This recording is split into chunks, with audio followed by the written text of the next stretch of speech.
And we are live. Eamon, Nice. thank you for coming on. Thanks for having me. What's the crack? All good, mate. All good. All good. Yeah, lovely apartment. Thank you. Thank you. Only moved in, I think it's been now 2 weeks. Made my return back to Belfast, and now we're ready. We've got obviously the Catalyst banner in the back too, and we've been setting it up. It was actually very hard to get this set up as well. We were trying to figure out where to put the camera, and this is no professional studio, but as I say, authenticity is Well, and key. you forgot about your stain as well. On Oh your yeah, t-shirt. well it wasn't a stain. I had a stain because I was out earlier, and then I was like rubbing on it, and then like my t-shirt was wet. But now we're back. And We had to wait half an hour for him his t-shirt to. Yeah, I know. That's right. I know. Even though no one's probably going to see it come slouching over. No. But that's it. I always say authenticity is the king, and like I've been doing a lot more lives, a lot more podcasts. I wouldn't even edit my podcast because I think people really like that thing of authenticity, and like from what I've seen from you so far, like authenticity is a big thing for you. The first I had ever properly like seen into your stuff, obviously I've seen a sober social post. Yeah. Or sober social. Yeah. Social sober. Yeah. So many people mix it up sometimes. Yeah. I seen the post, and then you were on the same podcast that I was on, the Young Hunger podcast. Yeah. And I ended up listening to that, and I really enjoyed it. So if anyone wants to get more of Eamon, then definitely listen to that podcast.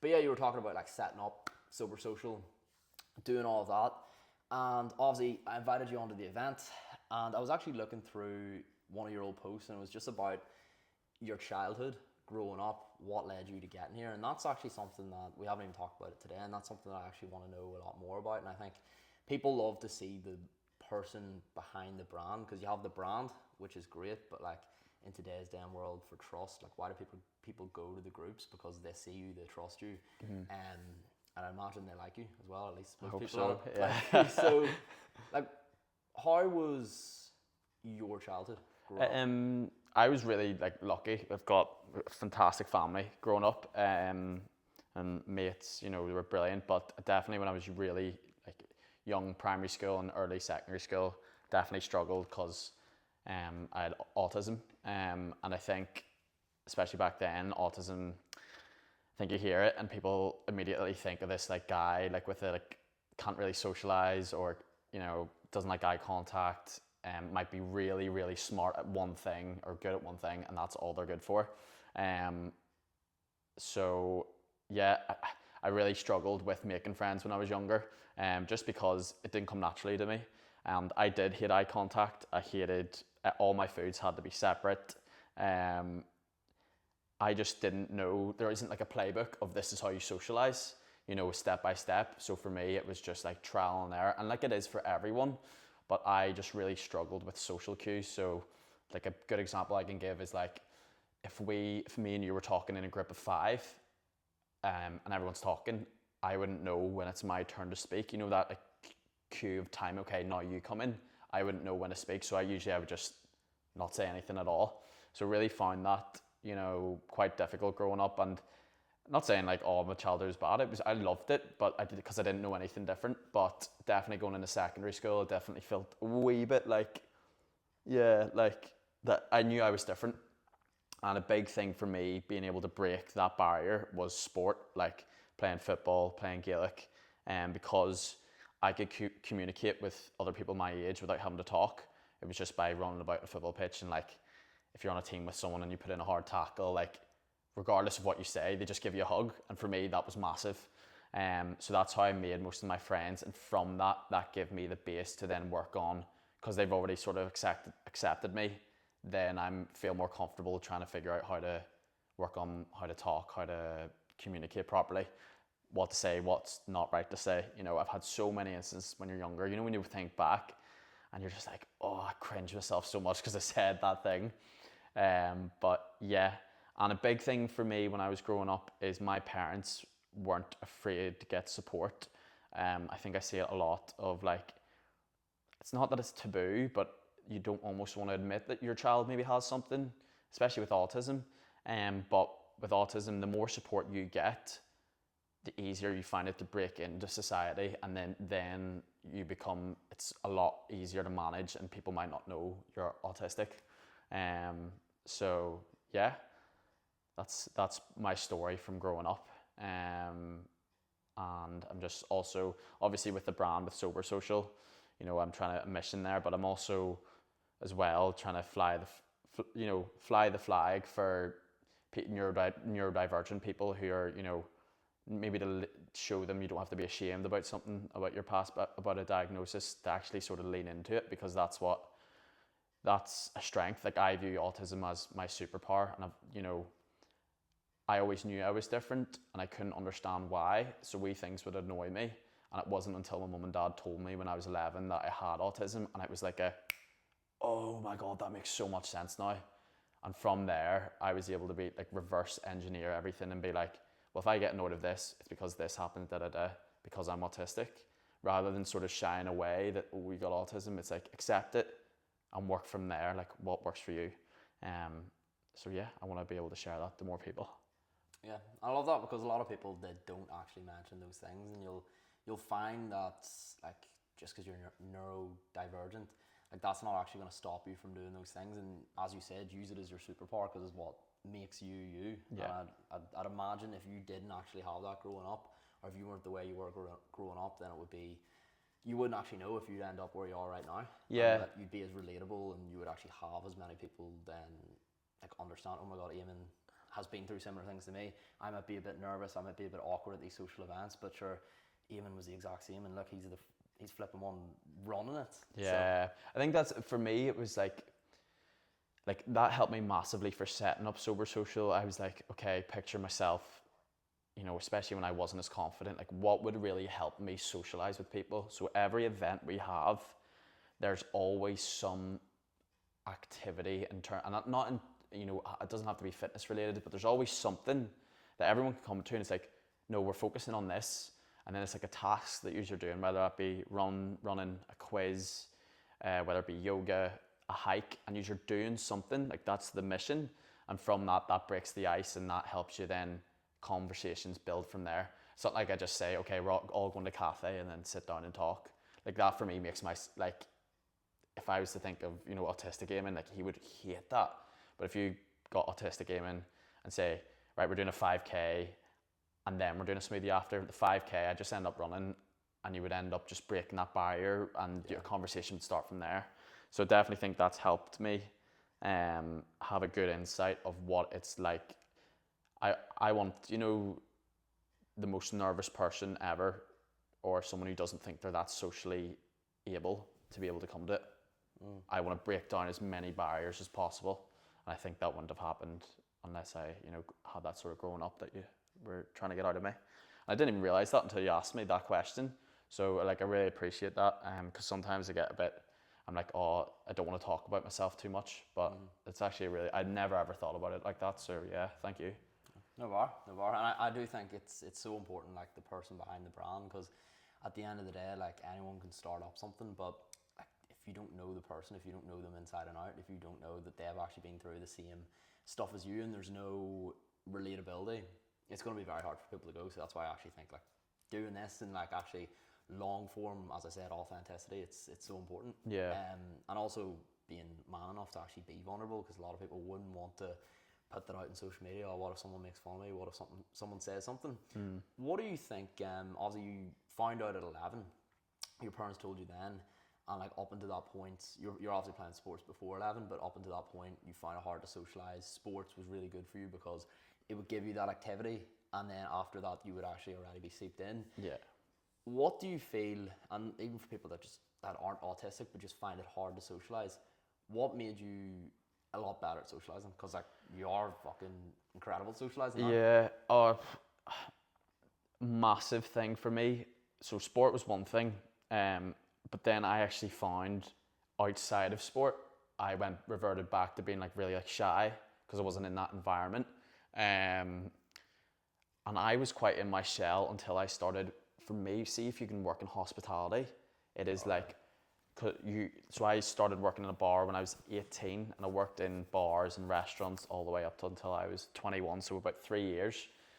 And see, when I first started working at the bar, like, I would have been a waiter, and you're going up to tables, and I hardly could speak. I'd be like, my name's Eamon, and I'm tripping over my words, what do you want? And so just not natural.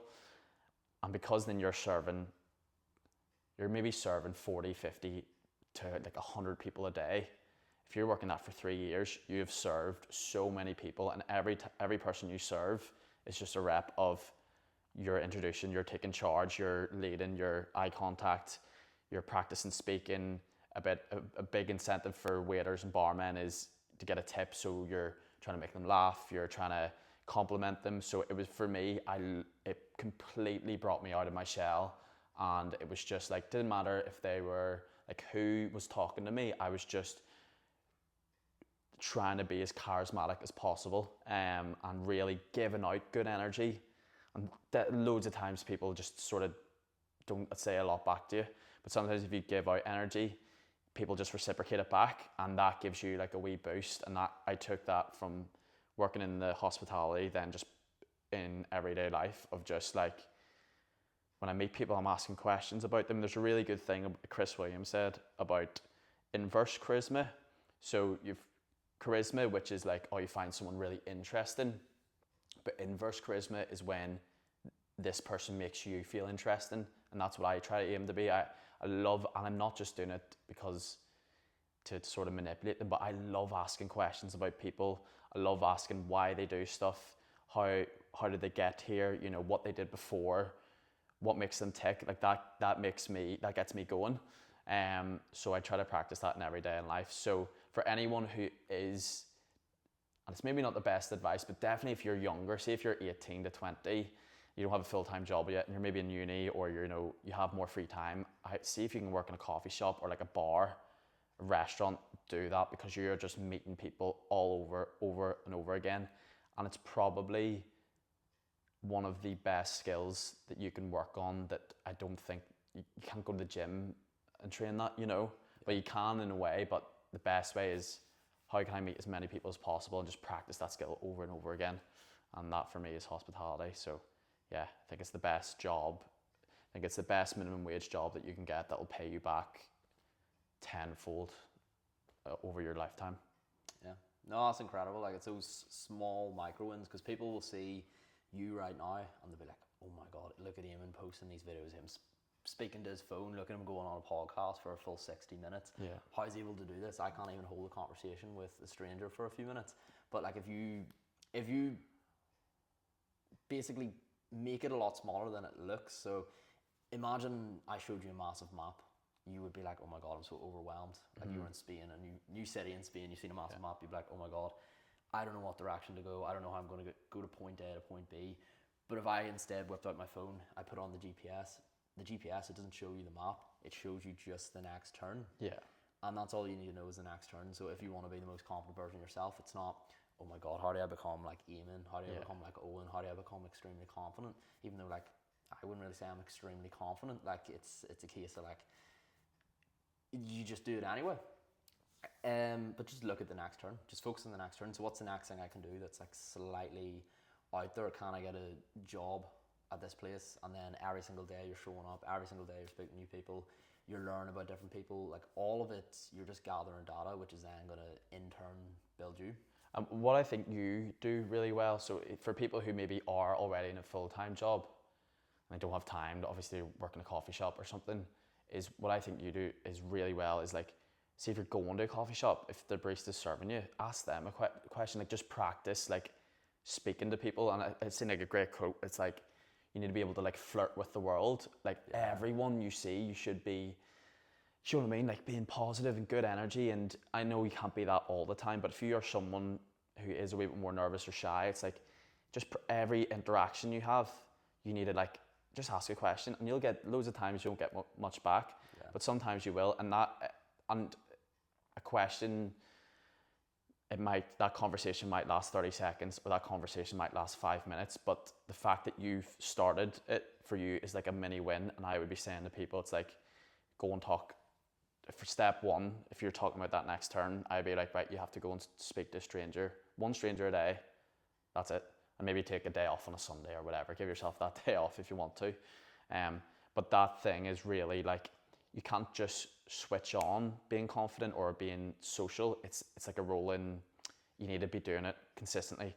Just like, I know it's, everyone uses these quotes, but it is like the gym. It's like, if you stop training, that muscle is going to go away. So it's like, if I start to go into a cave, you know, and hibernate, you know, and I'm on my phone all day and I don't go out, when I find with them when I go to social situations, I'm not as like fluid. Yeah, if you don't use it, you lose it. Yeah, so like see if you're about in the shop and you're just, or you're, I don't know, whatever you're doing when you're around people, if you can just, you know, I know you don't want to, but just take that first step and just be like, oh, well, how are you going? Or even like a smile. I think you said something or put a video like, if you're walking past someone, they just smile at them and you're giving out that good energy and it'll come back to you definitely. So yeah, that's what I would say to people who are a wee bit more nervous. It's just wee small things. You can't just, and this goes for everything. If you're trying to improve, like a massive bit about this self-improvement event, I would be saying to people, it's like, self-improvement, I don't think is one big massive change. I think it's loads of tiny, small changes that you're doing every day. And I think that would be something that would really improve your life is just, yeah, trying to give out more good energy to strangers. Yeah. Yeah, like even, and I always love to give action steps off of podcasts because I know I was a massive podcast listener back in the day, but I would never actually do anything off the podcast. And then as a result, if you don't actually take action off something, you haven't learned. Yeah. Your behavior doesn't change, you haven't learned. So anyone who's listening to this that actually wants to up their confidence, and most people probably do want to get a bit more confident. Next time you're walking past someone, especially if you live in like a sort of city, if you live in Belfast, or if you're in university, or if you're in work, whenever it's not normal, just say good morning to someone you're walking past. Like if you're in town, Belfast city centre, it's not normal to say good morning to everyone you walk past, but just do it. Just look at the old lady or the old couple and just be like, good morning. Yeah. And see what happens. I actually seen one of your videos of you saying, I just think I think it's brilliant. I think it's so good. And like, it's just, yeah. And any opportunity you can to do that, it's like try to make it as easy as possible. I think the coffee shop, anywhere you're ordering something is good because the barista or the can't run away. Yeah, but you know, in a bad way, or like whoever's taking the payment and the cashier, or whatever. If you're giving up your clothes or you're paying for your coffee or whatever, you just go. I was like, so how's your day been? Or like, I've been busy enough today. I'm sure it's mad going on Christmas. These wee small reps is that gives you that building block to then go on. So I think that's so true what you said about the podcast about not taking action steps. Because I'd be so like, I'll listen to podcasts, you know, later at night, and then you're not. That's something I've actually made myself. It's like, right, I've probably consumed so much content from podcasts. But what actual steps have I taken from them? And it probably hasn't been many. You know, you could probably go, Eamon, you've listened to this podcast, and I probably wouldn't be able to tell you what happened. You know. Yeah, like there's a happy medium. You can listen to podcasts as entertainment. Same reason people read books as entertainment. Yeah. And I can still just remind you of who you are. It can give you ideas of what you don't want to do. Like you can read a book about how to make the most money. You can read Rich Dad Poor Dad and be like, you know, I don't want to be a rich billionaire. I'm actually happy with where I am. And you've still learned. You might not take action off the book, but you've still actually gained wisdom from it. And there's most of the podcasts I've listened to as well, I haven't took any action, but I just know the ones that I have took action off. Like even for me starting the whole social rejection challenge and the way my content, I've been able to build my page, it came from one podcast, and I'll say which one it was. It was the Chris Williamson one with Alex Hormozy. Yeah. It was... There's like 4 of them. Yeah. I think it was the second one. Right, okay. And he said about... they literally both agreed, because both of them are like people who are in a similar position to where I want to go. Whether that's with business, with their own confidence, with just where they're at and their social presence. I was listening to them both, and they both agreed on the podcast. They both said, "Oh yeah, like if you're able to put yourself out of your comfort zone every single day, there's gonna be no loss. Like you're gonna lose nothing." Yeah. And they were like, "Whoever's listening to this, like it would be a great YouTube idea." They said it as a joke. Yeah. I heard that. I was like, "Obviously, I didn't just do it on YouTube. I just get on with YouTube." But I heard it, and I was like, "That actually is a great YouTube idea." When was this? About a year ago, or was it more? So I think it was out 2 years ago. Okay. I started the social rejection challenge a year and a half ago. Yeah. So it was about April 2024. That's when I. Was there anyone else doing it before? Yeah, I didn't create it. Like no, but like in Belfast, is there? I didn't see anyone in Belfast. Okay. Because rejection therapy was a thing. Yeah. But it was an American thing, and the guy who did it is this Asian guy from America. Okay. He did a proper YouTube series, but it wasn't in short form. Obviously, now the best way to spread a message is short form. More people are on TikTok, Instagram Reels than they are on YouTube. But this guy did it like 10 years ago, or 15 years ago, and like he was on TED Talks and all talking about it. Mad. And I remember listening to all the TED Talks, and I thought it was amazing. So then I started to do it, and like I'm not the founder of getting out of your comfort zone by any means. Like I'm on the shoulders of plenty of giants and plenty of people and plenty of mentors, even from Belfast and the likes of here, that I've learned from. But I just decided, I'm going to give this my own spin. I'm going to go all in it, and like it ended up working. And yeah, just to take it back to that, it's like you could hear something in this podcast that me and Eamon say. Yeah. Not that me and Eamon are, I all say this for the event, for any of our speakers at the event, not that me and Eamon are fucking some hyper successful gurus that you should listen to all our life advice, because we're still learning ourselves, but there might be something you could get and you could take and then change your life. I actually read something from, James Smith. Yeah. He read this thing, and I was like, I think it's fantastic, because I hate saying to people like, oh, the last thing I want to say, come off is like, think I'm some guru or someone who knows everything, because I'm absolutely not. But I have made good changes, and I'm definitely, better. I'm in a better place than where I was 3, 2, even last year. And you're sort of on that, trajectory. But James Smith said, if you're a white belt in jiu-jitsu, sometimes asking advice from a blue belt is better than asking advice from a black belt. So you think asking the black belt is going to be the best way to get better because they're the best, they're really good, blah, blah, they've done this for 10, 20 years. But if you actually ask the blue belt, who's maybe only done it for 2 or 3 years, they will be able to give you more relatable advice because they've been in your position more recently than the black belt has. The black belt is only really going to be concerned for issues that the black belt has, and his advice might not be as applicable for you. So I think it's really important for people and to think, because even when you asked me about it, I was like, oh, I look at Daniel and I look at Emmett and I'm like, oh, like I really shouldn't be alongside them, because for me they're the reason I started, doing the PTing, and I was like, oh, I don't know, I'm really not on their level, but they will give something different than what I will give. I will give something that you will give. And what we're preaching, or what I'm going to preach, is definitely not, this is definitely what you should do. But it's just giving you small actionable steps to get you just one step closer. I'm not going to be able to tell you how to get to exactly where you want to, because I'm not exactly where I want to be, and I probably will never be. But I think it's really important for people, is like, or even more for me to understand, it's like, it's okay to give out advice if you're only a few steps ahead, and sometimes that's the best person to ask, because they've been in your shoes like a year ago or a few months ago. But yeah, I just thought, once I seen that quote, and it was actually along the time of when you asked me, because obviously I was going to I think it's a great opportunity, and I think the mission's really good, but then I read that, I think it was a week after you asked me, and I was just like, oh my, it just gave me so much more, not confidence, but basically I felt like I could actually make as much of an impact as Daniel and Emma could, or you could, if that makes sense. Yeah. Because I look at all your social medias are so much, so much more presence, and I wasn't concerned about that, but I was more like, oh, I'm still only 23, and when I was like, oh, one's 21, but I've been in those shoes of the 20-year-old, the 21-year-old, or even like, it doesn't matter what age you are, but I've been in a position where I don't want to be, and I've got myself out of there.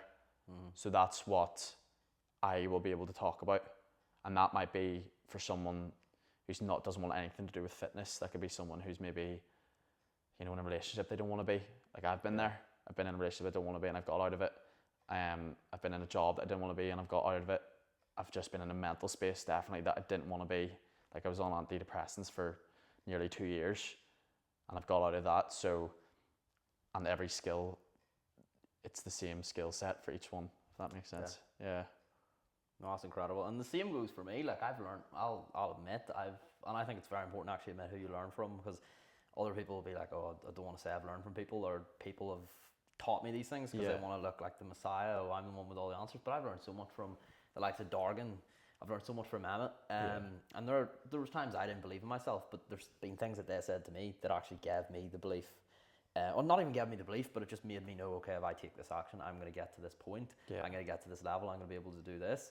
I didn't believe in myself necessarily, but I had the right people around me to believe in me. And what you said, I love what you said about how when some people are like a really high level, they might not give the best advice to someone who's here, and they need someone that's only one step ahead. Because I don't know if you've seen this, but how many times have you like listened to and obviously success is what's the word, subjective. Yeah. But like successful, let's say in business Yeah. or in social media or personal brand or something. How many times have you heard someone that's really successful jump on a podcast or jump on a TikTok reel and say, oh, you need to relax, you need more downtime, you need to Yeah. chill. Yeah. But the thing is, see to get to the level that they're at, Yeah. they didn't have downtime. The level they're at now, they have plenty of downtime Yeah. because they've worked their ass off. They've sacrificed the weekends. They've sacrificed so much. But now they're sitting up where they are and they're telling all the people below them, oh yeah, like just chillax. Yeah. But like, those people aren't where they are now. So like to actually get to that level, and they don't say that. Sometimes just because they're blinded, they like forget the whole journey that they've been on, or else some of them might say because they're like, oh, I don't want you at my level. So it's like, oh, chill out. Yeah, Like you can relax. Look at me. I relax every single day. I only work 2 hours a day, and like look at me. I'm a successful business owner. But it's like, lad, you used to work like 14, 15, 16 hour days with no time off. You had nothing else going. Where are you with work-life balance, or do you know what is your week look like at the minute? Because obviously you've started the like month you're doing a full year without drinking. 13 months. Yeah. 13 months. So like what does your work-life balance look at the minute? Not really existent. If I wanted it to exist, it would be there. Like if I chose, okay, I want more time here. Like I could make it happen. Obviously, as being self-employed, like that's one of the best things. But for where I want to be, like I don't really have it. Like I work weekends, I work Sundays, I work Saturdays, and it just depends. Like sometimes there might be like a Thursday where I'm doing a podcast with someone, or like on a Monday. Like a Monday is a pretty chill day for me. Like because there's a good and bad with both. Like for example, yesterday Sunday I was working. I woke up first thing in the morning, went up Cave Hill, got back, worked, did a live stream. Made content basically the rest of the day. But then today I woke up, I didn't have to go into like a job. I went basically with a mate and we filmed content, which is work, but like it's not for you. Yeah. So like, well, for some people that is like, for me, I'd be like going to the top, I'd be dreading that, you know. So like, what does work for you? You know, that might not seem as like that bad for you or that taxing for you in your head, but for other people is. Like, I'd be like, oh, like, dreading this. But I think it's really interesting here, and people's work-life balance. And before you went traveling, were you the same? Yes, so before I went traveling, I was the same, but that's where the issue came, and that's why I'm actually going monk mode, because I had basically, this time, it was just over a year ago I left my job, and then I was flat out for the next like 2-3 months. You were PwC? Yeah. So I left there in September 2024. Okay. And then for the next 2-3 months I worked flat out. Is that only a year ago? Yeah. That's mad. I know. It's crazy. Wow, fair. Right. But yeah, I just worked flat out for 2-3 months, and then like I made more money than I ever thought I'd be able to make, and like I had a lot more clients, basically doubled my clientele, and then I sort of put my foot off the pedal after Christmas. It was around this time I was like, I've made it. I made it, yeah. And, like I remember like 10th of January I booked like a wee trip away to Portugal. Yeah. And like obviously I can still work when I was there, but then you do end up doing different things. Yeah. And then I just went all in and growing social media rather than business. Yeah. And then when going all on social media, page grew, and then I went back all to business from March, and then it was from May. I kept having something every single weekend, like some sort of event which would involve drink, whether it was a client event, I was away on a holiday, it was like a wee family thing. There would always be something.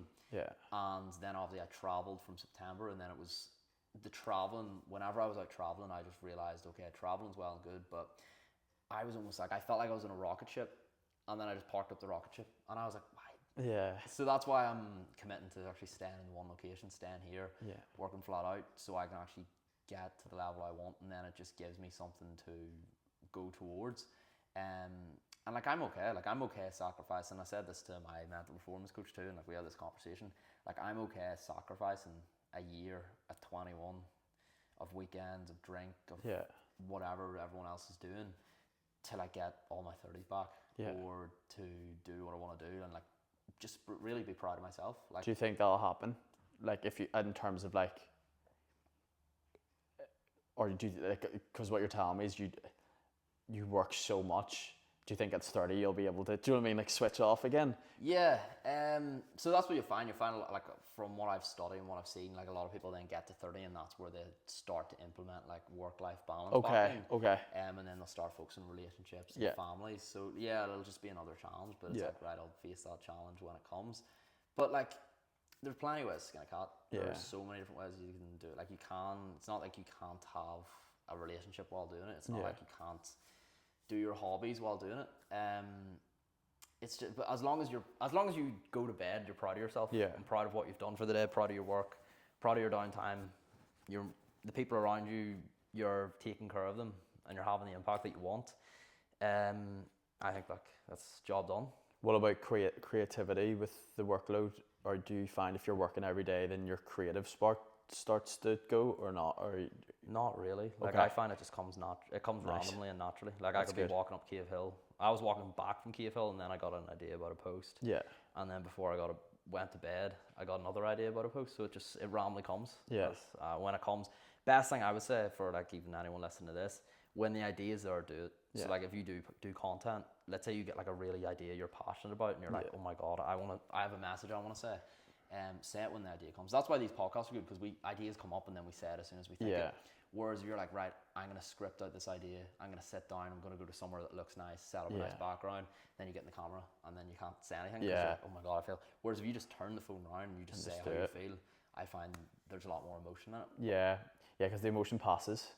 That's actually a really good point, and that's probably something I could implement in 2026, because I have like this massive page of like content ideas on my thing, and all of them at the time I was really passionate about, but it's like now when I come back to it, I'm like, oh, I can't get that back, and that doesn't, you can tell in the video, you know, when it doesn't, you know, come back. Do you regret any of the traveling?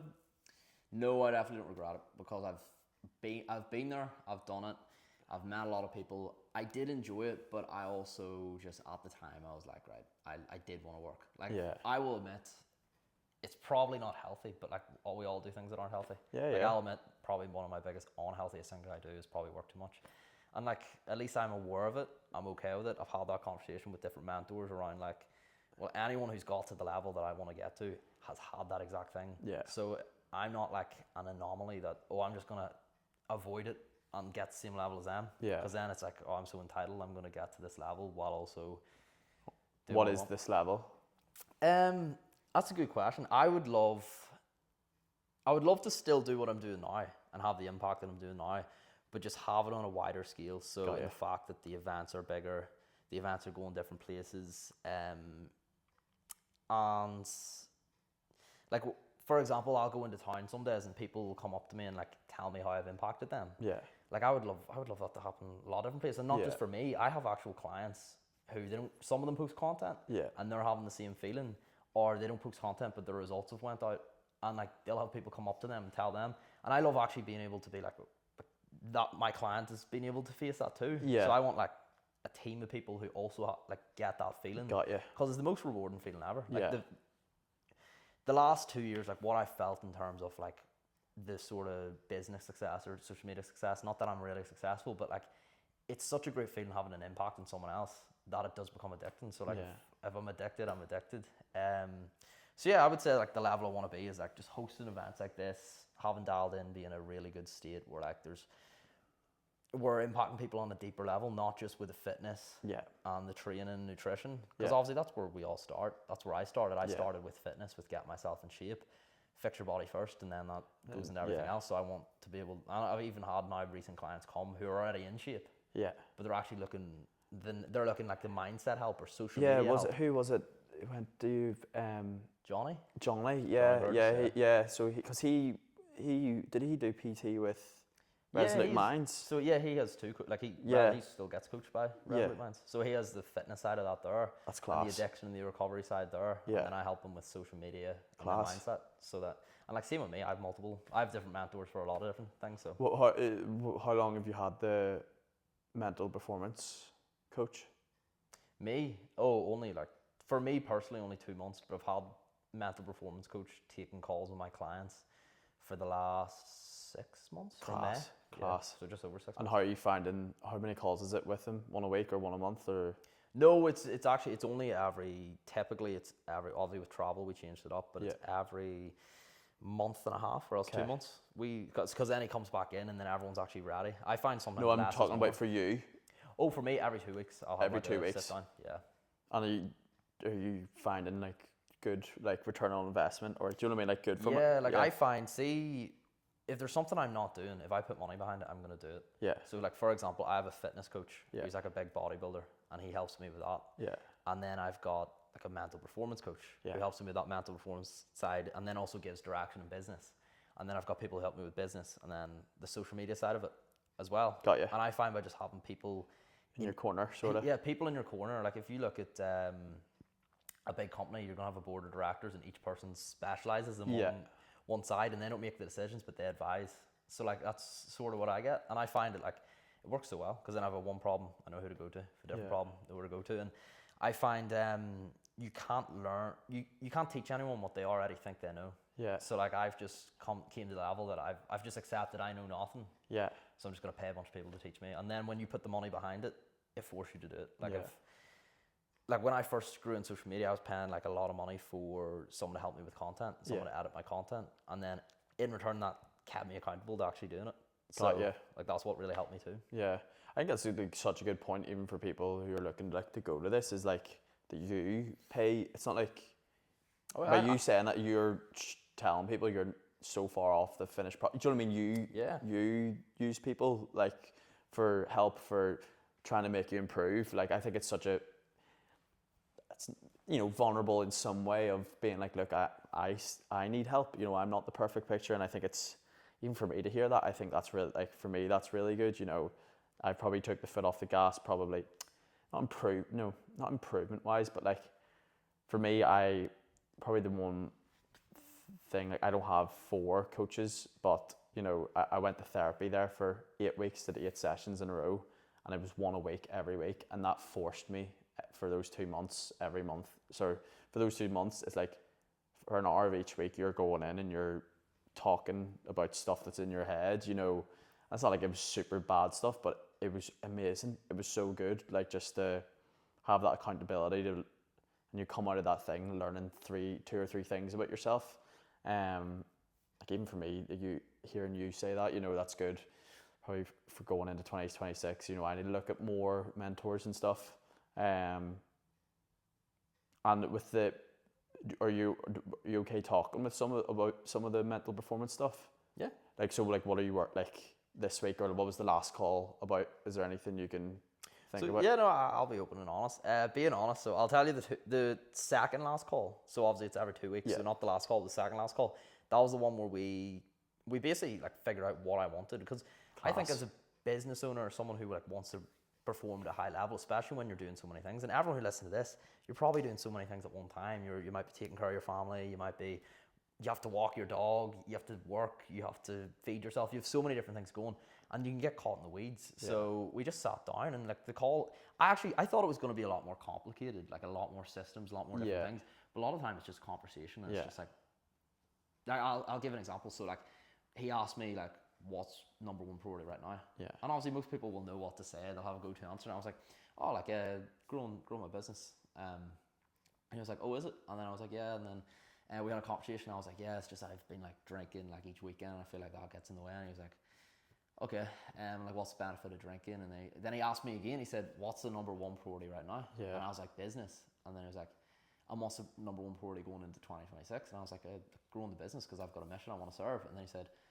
and then like he didn't even have to say it. I just asked him, like, the people who've performed the best year, like the best that you've seen, what have they done? And he's like, I asked him about alcohol. He said like, oh, like a lot of them have cut out alcohol for a certain period of time. And I even know I cut out alcohol for 3 months, similar to you. Yeah. And those 3 months like changed my life. So then we came to agreement like about the commitments with Monk Mode.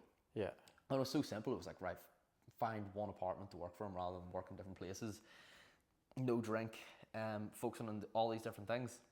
Or no, just a few small different things. And then, like, 2 weeks later, I was in so much of a better flow. I went to that event, so like an event in Dublin. And because I wasn't drinking, the next day I filmed content. Whereas if I wasn't drinking, I wouldn't film content. One of those pieces of content got 555,000 views. That's class, basically doubled my following. Yeah. And that wouldn't have happened if I didn't have that conversation. So it's something so simple that has, as I said, it's the catalyst that changed the following few weeks. Yeah. So like I found it had such an impact. And then on the last call that we did, so that was 2 calls ago, that was about 4 weeks ago, The last call we did, it's actually funny. So we had the call, and like we were normally they're an hour. We were 5-10 minutes in, and he was just asking me questions about like what I'm doing today, my business, where's it at, am I doing things right? And like I was just telling him things, and he was like, "Is there anything you're struggling with?" And I was like, "No." And he's like, "Right, I'm actually going to end this call, and because I have a certain amount of calls that I get, he's like, I'm going to actually add it on to the end, Class. and like extend the program by 2 weeks." And I was like, "Why?" And he was like, "You're doing everything right." So he was like, "I don't want to waffle fair on," play. like because he could waffle the 60 minutes to get the call out. And he was like, "I'm just going to add the call onto the." That's ends. class. So like he just said, "Just keep doing what you're doing," and that was a week and a half ago. So I'll have a call then this week. Nice. Yeah. Nice. Yeah, that's really good. Sort of like, yeah. What is it? What's his background? Do you know? Like in terms of like. In terms of. Like, is it what psychology, sports psychology? Was it? Yeah. So everyone he works from, like he has a full company behind it. So he's the CEO, but he only coaches certain people one-to-one. Cognitive hypnotherapy, but then other qualifications too. The main one I know off the top of my head is they're all cognitive hypnotherapists. Nice. But they've got a lot of Aussie therapy, and they've got a lot of different qualifications. Yeah. The reason I joined was just because of the clientele that he worked with too. Yeah. Like he worked with a lot of the big names in the fitness industry, and I was like, I want to get here. This person, I want. It's the same with coaching. I want this result. Yeah. Where these people went for this result, they went here. So I was like, right, how much? Yeah. Sign me up. Yeah. Fair. That's good. That's something. Again, I don't know. I'm doing like a qualification in the new year about. It's similar to that person coaching, and it's more about. It seems for me what he's told you is from what you've told me that he does is he asks you questions, just more questions rather than telling you what to do. Even though it looks like you want him to tell you. Yeah, you figure it out do yourself. This because. Everyone is the own expert on themselves in terms of what they want. So it seems like his job is to get that out of you.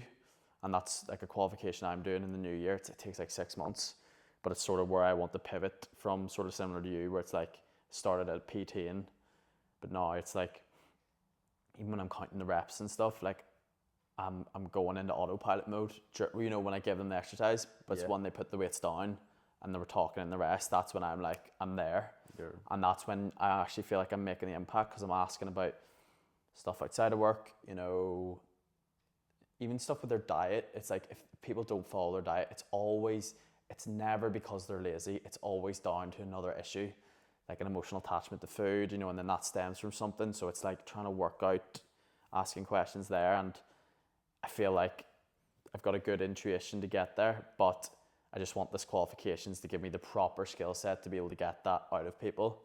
It's really good that the course, you coach the other people in the course, but they also coach you. So it's sort of like free coaching almost in a way. But yeah, no, definitely something to look forward to. And how are you feeling about this? The event, ready for it. Like I'm ready. Like I'm buzzing for it. Really excited. Some people have asked me, am I nervous? Yeah. At the moment, no, but I know on the day I probably will be. Yeah. Because it's something I haven't done before. But as I always say, like, nerves are okay. It's whenever you tell yourself you're not going to be nervous for an event like this. Yeah. And then the event comes, and then you start feeling nervousness. And nervousness is fine, but then you start panicking. Yeah. Because your CNS is like, oh my God, like I shouldn't be panicking. Like I shouldn't be feeling this. Whereas if you already pre-frame yourself to, I'm going to feel this emotion. I'm going to first date. I'm going to feel a wee bit nervous before I meet her. You've already accepted it. And if you've already accepted it, then when it comes, it's actually not as bad. Whereas if it's, you have to manage your expectations around that. So yeah, I know I'm going to be nervous on the day, but like I'm buzzing. And I know it's going to be incredible. Like I'm excited for it. We talked before, didn't we, about like when you had the idea. When was the idea for it? That's a good question. No, yes, you couldn't think about it, Yeah, I can't remember when I got the idea for it. Like, it's such a good question. I need to have a think, because Eamon asked me, oh, like, when did you first have the idea of doing Catalyst? Obviously, I remember when I got the name and stuff, but I don't actually remember when I first said I want to put together an event. I can't remember when it came. I think it was sometime after summer, between August, September, I believe, but I don't know. It was to do with me traveling too, because I wanted to do it when I got back from traveling, but I don't actually know. I was trying to think of that. How many hours do you reckon you've put in already to it? like everything included, like going to see Belfast Castle, the content for it, talking to other speakers, planning what you're going to say. So hard to say. K Market, like. Yeah, it's added into, like, it's so hard to figure that one out. I would say, like, put days in it. Like, I could have put week. Nah, I think days. I'd say I'd put days in it. Yeah. So like maybe 3-4 days. Yeah. Like that's so like hard. over 100 hours, like nearly. Yeah. That's I think people see events and they just, on paper, you look at it and you go, okay, that's 3 hours, right? I'm paying X amount, but it might be a 3-hour event, but it took. I get this with Sober Social, like an event might genuinely take you like 100 hours to set up. Like that quiz I did on, not last Sunday, but the Sunday before, that was about, nearly 100 hours put together. Yeah. Like, and it's for a 3-hour quiz, and people think, oh, you can just chat GPT, you know, but it's not that, because you want the experience to be good. And it's the same with this, you want the experience to be good, you know, so you're going to put a lot of time into it. And yeah, I think what you're doing for it is great. And who would you say the event is for?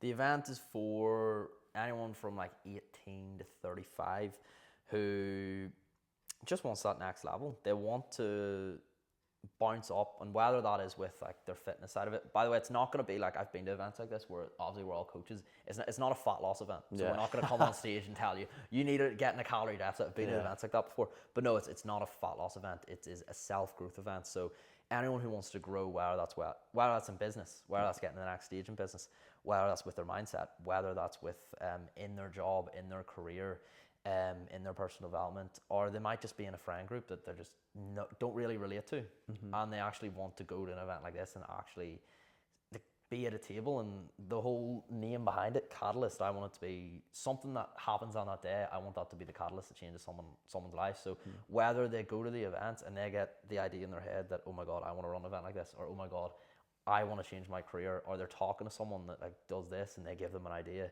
and that's the catalyst to change their life, or they're listening to one of the speakers on stage, or they're at the after party and they get an idea. Like, I just want something at that event. It's built so there's going to be something that's going to be the catalyst that then pushes you to grow. And so you can actually get a bit of a plan. You can force yourself to get a bit of a plan going into 2026.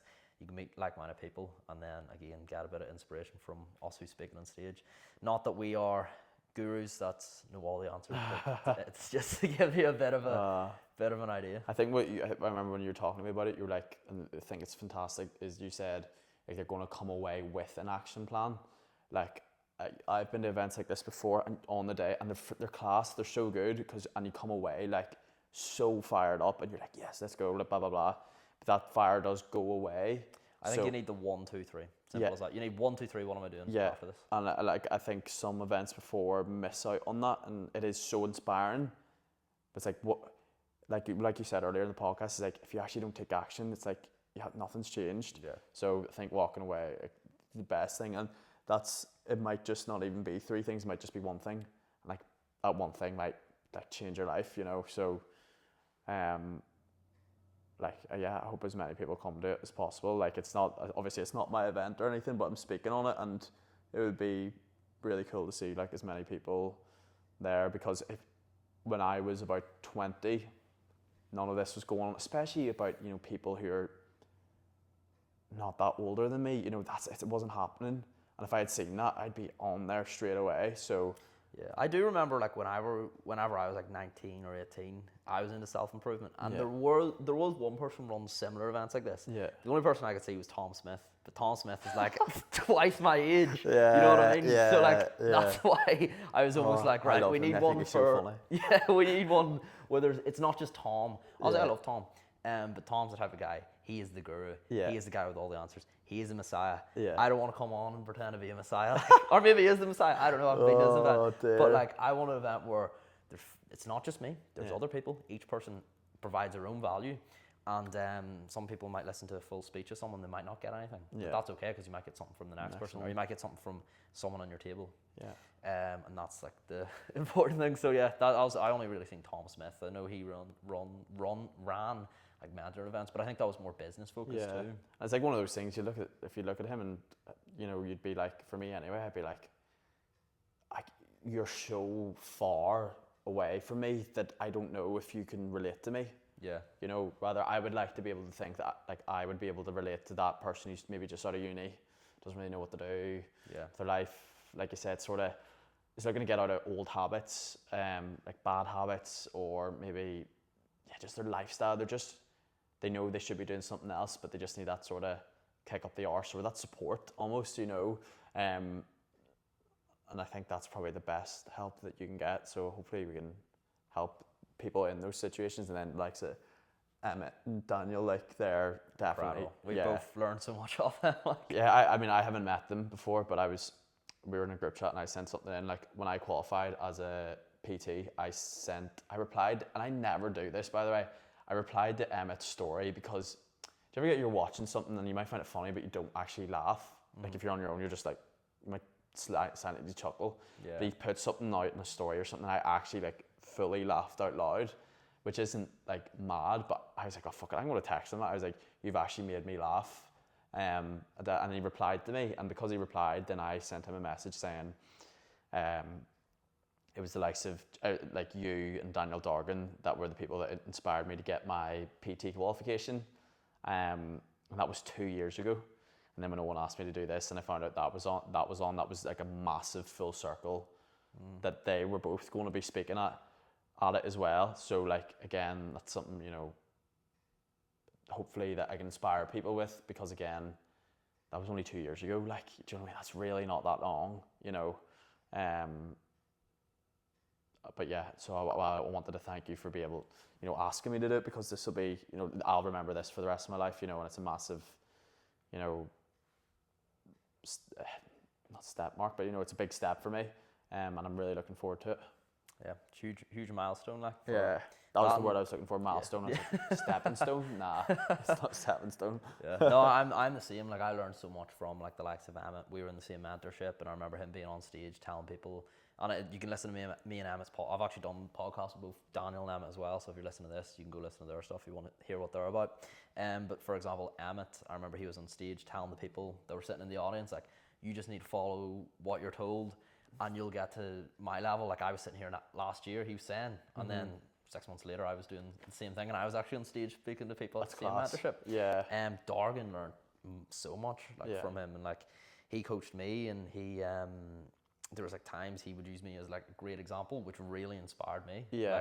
Even after I left my job and I was flat out like working, I remember he used to always go to me as an example when he was teaching, and like that lit a fire inside me, because then he's like really set my identity. So like the likes of that, and you can listen to me in Dorgan's podcast too, and the likes of that it's great. Like it is incredible. So it's great to like see, like be on stage as well for me, even though I know I'm the one running the event, but like I'm standing on the shoulders of all the giants that I've invested in, all the mentors that I've learned from, all the mentorships I've been a part of, all my own personal learnings, standing on the shoulders of all that. And again, I'm no guru. I've said that like 6 times, but like I'm on the same level as I'll be on the same level as everyone else in the room, and I believe like that event, there's going to be a catalyst that happens at that event that changes me from that point. Like there might be something that some of the other speakers say, there might be something, I might be having a conversation with someone that goes to the event in the audience, and like I could get a really good insight, and then it changes. So that's one thing for me. There's one thing I wanted to ask you, just before we all end this, but do you receive like much hate, would you say, or have you? No. I've been quite lucky, but at the same time, I don't post anywhere as much as I should do.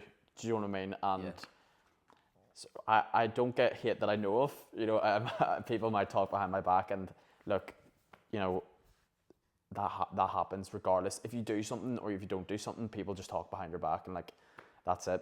I've got a really good circle around me, and I care obviously what they think, and you know, my family, my close friends. I don't think it's smart for people to be like, oh, I don't care what anyone thinks. I do think you're lying to yourself a wee bit, because it is natural. It's evolutionary. You know, we're tribal humans. You know, we want to be accepted by the crowd because that was safety. You know, that's how we got food, shelter, protected from other tribes. So there'll always be some part of you that cares about what people thinks, but you need to choose your right tribe. You know, so when I do stuff, you know, when I had the idea for Sober Social and posted that out there, that was probably one of the things where I was like I could see a wee bit of people slobbering, and there has been people, you know, slobbering, not my close mates, but, you know, people would be like, I've heard people be like, oh, that's a cult, like, these are Egypts, or, you know. Yeah. I actually heard one thing from, sorry butting in, but I heard, see if you're called a cult, see if you run the community and it's called a cult, I've got two in DialledIn, that's a great thing. Yeah. Because that's how you know you're like tight-knit. But not that we are cults. Yeah.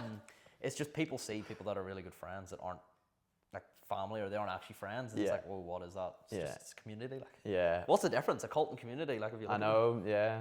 And yeah, so I haven't received much hate, but I've definitely accepted that you're going to get that. And it's either how I decide it in my head, well, it's either stay in the same position that I am now, or, you know, don't grow anymore, or grow and get a bit of hate, and I know what option I'm choosing, you know what I mean? Yeah. But as long as you stick to your values, I can always accept hate. I remember, like, once I did a video, and it was like one of the food videos, you know, that people are like, everyone's doing now, and that are you know, that go viral really quickly.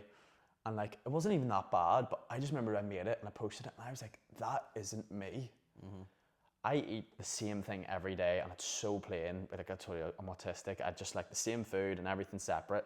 So I made this video of, you know what I mean? And I was like, I don't even eat this. And I was like, if I was to get, so I posted it. Didn't even really get hate on it, but I was like, if someone did give me hate, I would like sort of hate myself for it. Because you couldn't back it up. No, because I'd be like, yeah, because that's not me. But if I'm posting something and I truly believe in it, if people hate it, you know where the unfollow button is. You know, fuck off. Yeah. You know what I mean? Because you do need to lean into who you are, what you believe in, because that's what will attract the people that you actually want to help. And that's what I found with Sober Social. The day after I posted the first video of me being like, oh yeah, I'm gonna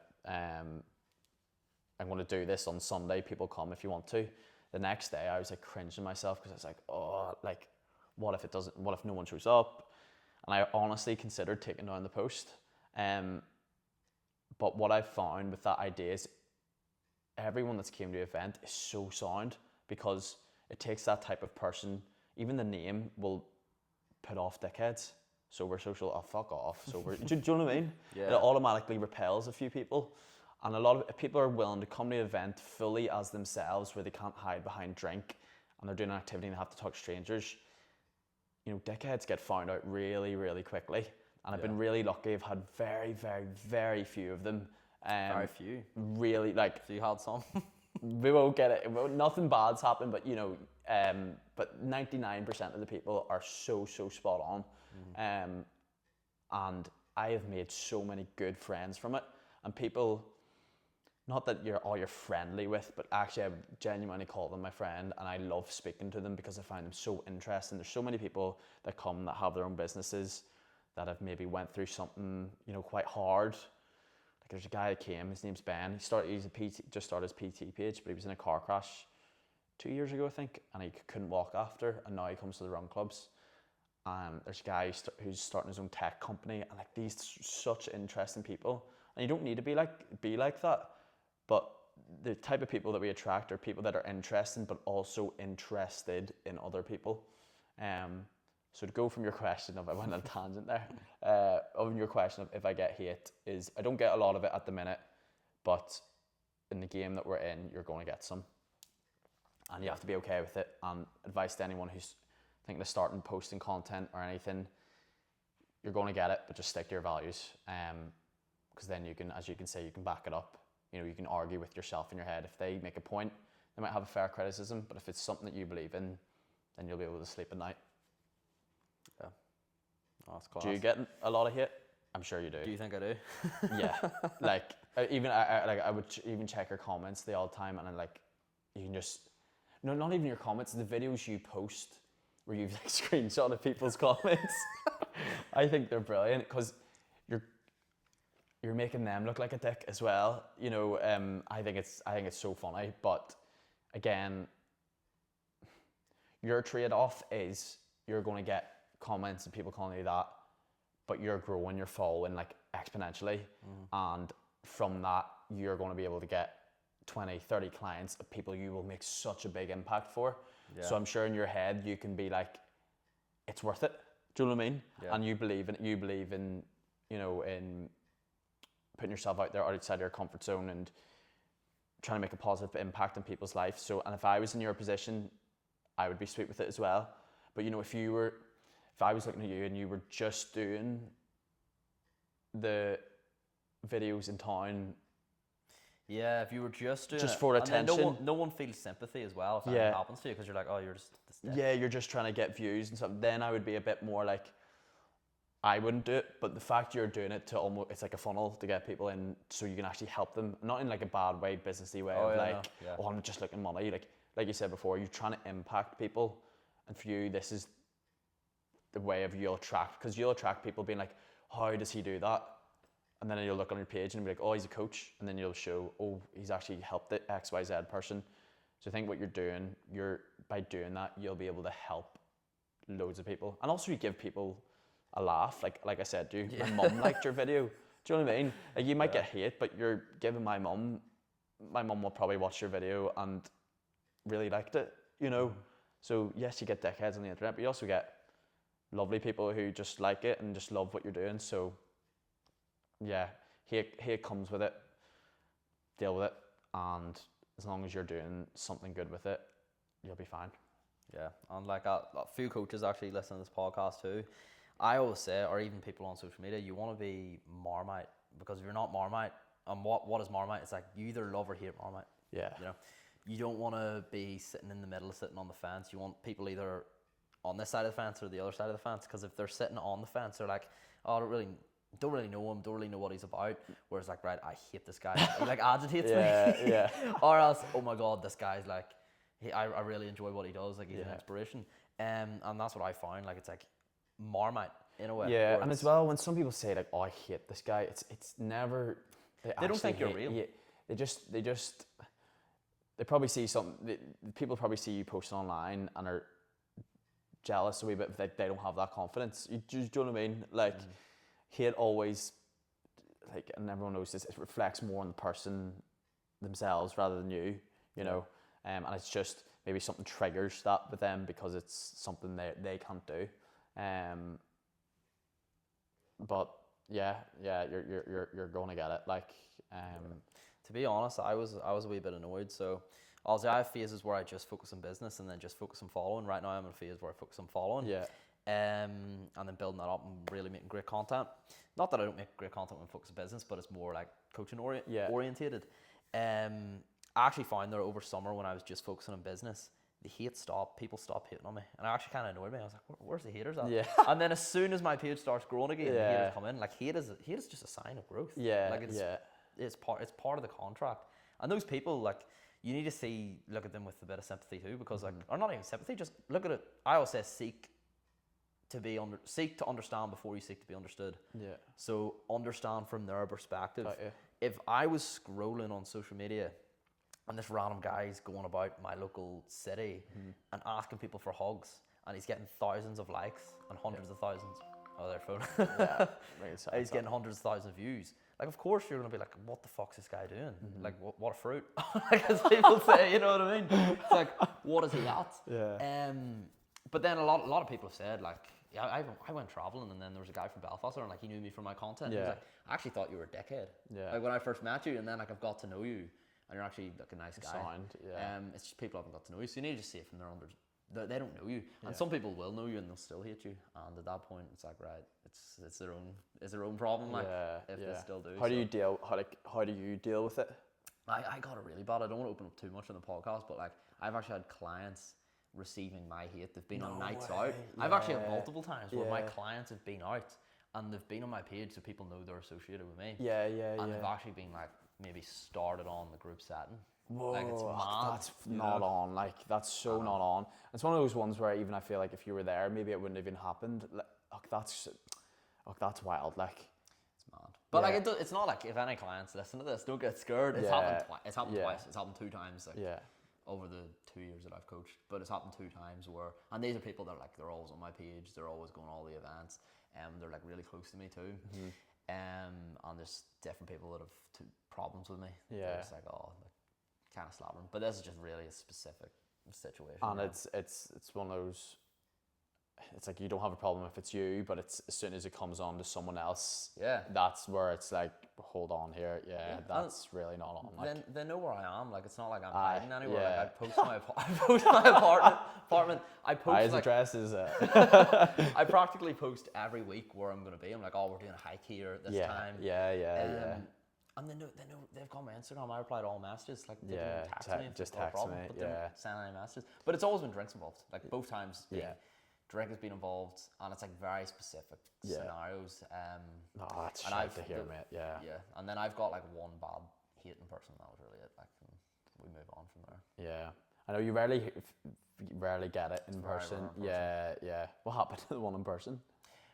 Basically, this when I first started posting. I was walking to work, wearing my like shirt and all and my suit, and then someone was like shouting out the window. He was like, McGinn, and I no one called me McGinn back then. I was like, what the fuck? 3rd floor of like an apartment. Yeah. McGinn, come here, I love the videos. It was like actually one of my first times being recognised. I was like, oh my god, that's class. McGinn, love the videos, come here. I was like, oh, I need to get to work here because I was working 2 jobs. And he's like, McGinn, come here, love the videos, thank you very much. And like, what's your name? And then he tries to throw like a Actimel. No way. But like he hit the car in front of me and like, a wee bit of Actimel skin there. Yeah. I think it was his car too. But then he just appeared from the window after. Like, I always feel, like if he was on the street, that probably wouldn't have happened. Do you know? Yeah, that's mad. That's mad. Yeah. But like I'm not a violent person, like, so if you do see me out and about, I'm not looking to fight. If you are, I don't think any heater will listen. Did you ever see the guy? What's his name? Andy Malone. Yeah. Like just challenge the street with that. Yeah. You could do that for mate. That would go so viral. Me challenging people? Yeah. Instead of can I have a hug, it's like can I have a fight? I fight you right now. Fuck. I'm the same. I'm really not violent at all. I remember I got sort of, it was nothing to do with me. It was just I was in town, the wrong area at the wrong time. I was just in the wrong place, wrong time, and this guy who's on drugs, like, basically barged into me, and I just turned around. And he was like, "Come on then," and my hand was just both my hands were in my jacket. Yeah. And he was like, come on. I just like sort of like looked at him. I was like, just wasn't really phased. Still hands in the pocket. And then he just came, like clocked me like straight. And like, yeah, it's actually right outside Haymarket. Yeah. The event sponsors. Oh my, here's bad the thing. PR. me and Eamon sound like people who are like, if you go out with us, like you're getting battered, you're getting in a fight. Like we are not. But here's the thing: at Haymarket, we actually do have a security guard that's taking care of our private, so we're gonna be safe. But yeah, I got clocked, and I got hit, and I was like, there was 2 of them, but I was with me and my girlfriend, and I was just like, there's no situation where if I hit back here, it's not good, especially with like my girlfriend there, and I was like, or even if I hit them, you're just not getting. So I literally just had to take it, and I literally just looked at him and I had to walk away. But yeah, it's one of those things where, brutal. But luckily it wasn't anything to be like, you're the sober social guy, fuck you, bang. You know what I mean? Was it recently? Like 2 months ago? 3 months ago? Yeah. Do you think he recognised you? No. That's what I mean. It wasn't like that. It was I was just in the wrong place, wrong time. It was a guy walking about Belfast who was, on drugs and stuff. Yeah. And his other mate was asking me, he's like, Mick, do you have a bank card? I was like, what? He's asking you? Yeah, the other guy. So I was a bit like, this is before I got hit, and then I got hit. And so I was, that as well in my head, I was like, I might get robbed here as well. But just before we shoot, like that's actually, I was speaking to my client and my mate who I was actually filming with earlier. Some guys are just, obviously he was in drugs, but I know like a lot of guys are just so not in line with their own emotions. Like obviously as men, we're always told to bottle in our emotions. They grow up, they have feelings, different feelings. They might feel regret, they might feel jealousy, they might feel sadness, they might feel envy, worry, anxiety. They never address it, and then that comes out as anger.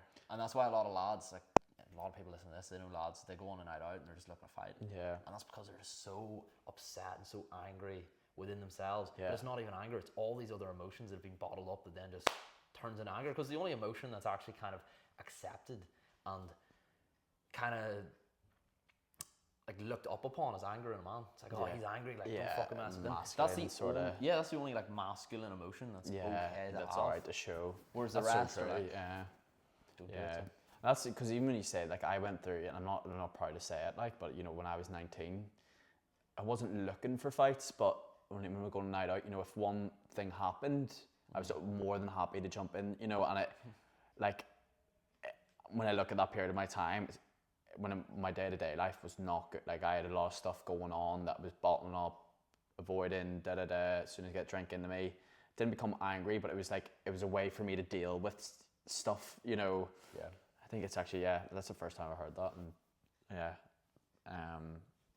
it was quite good. But yeah, I think being able to deal, like you said about vulnerability, about people not wanting to do it, like for me, I think that's quite like masculine, being able to say, like, look, this is what's wrong with me, and owning it, being authentic, like you said, owning you're vulnerable, owning your emotions is very good. I turned like from not avoidance, but for me, like partying and stuff would have been my way of running away from emotions, and then I turned that into like the gym and the fitness, and that's why I became a PT. But now, actually, more in reflection, it's like when I get really like worked up about anxious something or angry about something, is I'll go to the gym and I'll smash a workout, but that's actually still avoidance, because you're occupying your brain with something else, you know.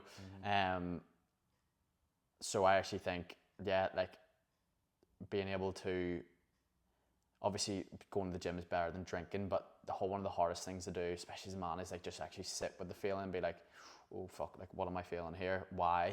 And being able to like reverse engineer that. And that's something I wanted to be able to talk about on here, on the self-improvement event, because it's probably one of the most difficult things I think to do, is to reflect. Yeah. You know, in a world of distraction, be able to sit there and be like, okay, what is actually going on in my brain?